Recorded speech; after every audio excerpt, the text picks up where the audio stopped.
Hey, the folks, I'm gonna do hopefully a short video for you guys. I figure I'll start it off by showcasing Nick Menevade's dodo pimp job here for me. If you guys haven't checked it out yet, Knife Thursday is really doing these awesome podcasts on their site. They just uploaded their third one today, and they're basically interviewing Nick Menevade regarding customizing production knives, right? If I got a chance to listen to today in the entirety, it's only about I love listening to stuff. It's about an hour long, but it was really good. I was talking to JR and Chris today, and I was like, you guys really had this going, this podcast. You know, they've I was telling Chris actually that they sound like two seasoned basically sportscasters on the radio. You know, they just bounce off each other, so they really got their groove on, and the podcast really flowed well. And I'm not just saying that because I'm friends with Knife Thursday, but it was really, really good, really interesting. Trust me, you listen to like the first 5 minutes, and you're gonna be like,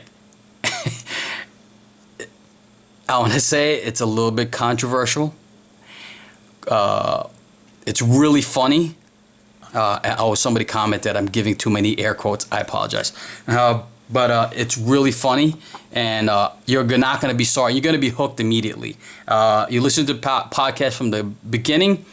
You just got to do yourself a favor and just watch it. You're going to love it. You're going to love it. I was listening to it a little bit at work, and I was finding myself laughing out loud, and I had to like control myself because it was so funny. Chris and JR are so funny.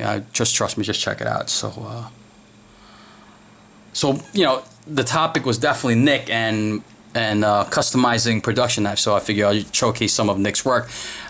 In the podcast, Nick actually talks about which one was the most time spent on customizing a knife, and it was actually this little dodo. And if you watch my video, you've probably seen my video earlier about this dodo pimp and the idea that came about. But Nick's talking about in the podcast how much work he had to, how many hours. I think he said he put 16 hours into making this dodo. I didn't realize that until I listened to the podcast. So it was really interesting to listen to, and to finally find out. I didn't realize that, And 16 hours, that's crazy. So I figure I'll bring this out again. This is the other one. I mean, Nick pimped 3 knives for me, but I just want to showcase these two. So this is the 560 that he pimped for me. You guys might remember this is the MMA theme, right? And for the new people that haven't seen it before, what do you see here? This is C-Tech, and there's like a silhouette of like an MMA fighter, with his knee up and his elbow strike. Awesome. Is that creative? That is so creative. And then he drizzled it with this, I don't know what that is. I don't know if that's C-Tech that he melted, but he drizzled it with blood. But, yeah. Yeah, definitely check it out. It was so interesting, and they actually talk about Weenus and Steel a little bit, and a couple of the guys that were guests. And I don't want to give it away. You just got to check it out. Trust me. You're going to laugh your ass off. And as I was listening to the podcast, and I know it was going long, I didn't want us to go long, I was kind of like inspired to do this video. And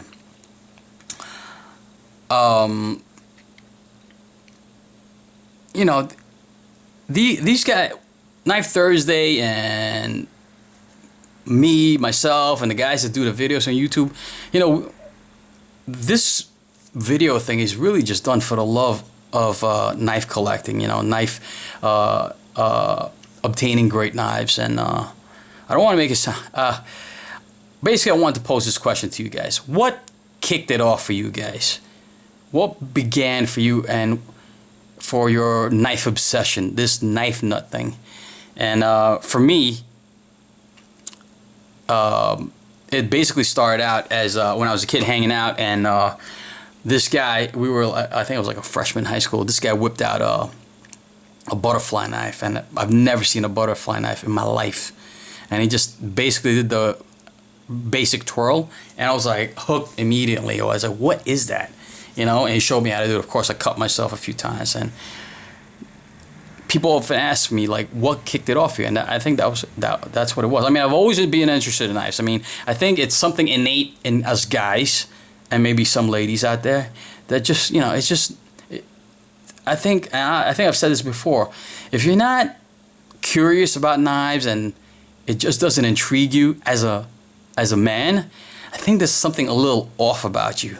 And you guys tell me if I'm wrong. I could be absolutely wrong, but I guarantee most of you guys have always had some kind of an interest in knives, you know, some kind of a curiosity. It's just, you know, it's just something in us. It's in our blood. So what basically reignited it for me was this you know, my buddy in freshman year showed me this butterfly knife, which prompted me to immediately, back in the days growing up in the 80s, to get myself a butterfly knife, and I actually still have it, and it's this. I remember buying this in some, you know, one of these stores that they probably sold paraphernalia also, you know, but I got one of these knives. I remember getting this knife. This is a nothing knife. Just if you guys are around my age, growing up in the 80s, you know this brand. There's nothing to write home about. You see, the pivots aren't like they just press fitted in there. You know what? It's a junky knife, but look at that. It's still perfect. You guys that flip ballies, you know that this is like exactly where you want the play to be. Right? These aren't pivots. You can't. These aren't torques. These are just press fitted in there. And see, Brian? It's a user. Look at that tip. Yeah. So that's basically what kicked it off for me, a bally. Yeah. Love it. Then, for whatever reason, I got into flippers, and I don't really remember how I got into flippers. So, first I was into the ballies, and I was trying to hunt down like a Benchmade 42. I never got one. I've gotten like the Morpho and all that stuff, and then for some reason I switched over to flippers, and I got into flippers. So, yeah. What kicked it off for you guys? I'm curious what kicked it off for Jim Skelton, you know? What kicked it off for like the Knife Thursday guys? What kicked it off for Menevade? I'm curious. And I was actually gonna bring this up in Wieners and Steel. What kicked it off for Fast Bandit and Frucci, you know? Yeah, I gotta pose this to them in the next Wieners and Steel question. That's a good topic, right? So what kicked it off for you guys? Yeah, I'll leave it at that. I probably babbled too much and it wasn't really very interesting, but I just wanted to make a quick video.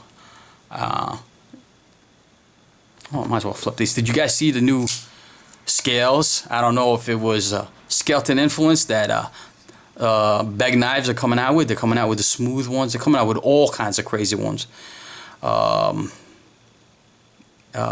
So they aim to please. They're definitely looking to address some of the issues or some of the preferences that have been voiced about the new field grade bodegas. And, you know, Todd's definitely working overtime to get this done and get it over. And he's posting it on Instagram. If you guys don't follow Beg Knives on Instagram, you gotta follow. They're posting all kinds of beautiful knives. What else I want to talk about? Oh, my Matt Cucchiara. I actually sent that to Chris Martin to be murdered.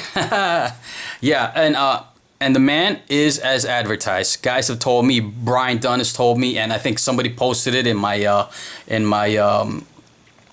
business practice video that Chris Martin's awesome, and he is. We've been exchanging email back and forth. I must have emailed the guy like 8 times, and he responded every single time. And I know, and I felt almost like I was intruding on him because I see on Instagram he was like on a road trip, and I didn't see that before I emailed it, and he emails me right back. So he should be receiving my my Midtech Cucchiara knife tomorrow, and he's gonna murderize it. So I'm looking forward to that. So as advertised, Chris Martin, awesome. Just can't wait for the work to come back to see what it's gonna do to it. But I told him to make it basically so sweet and so awesome that Jim is gonna envy it. All right, guys. Hopefully that wasn't too long. All right, peace.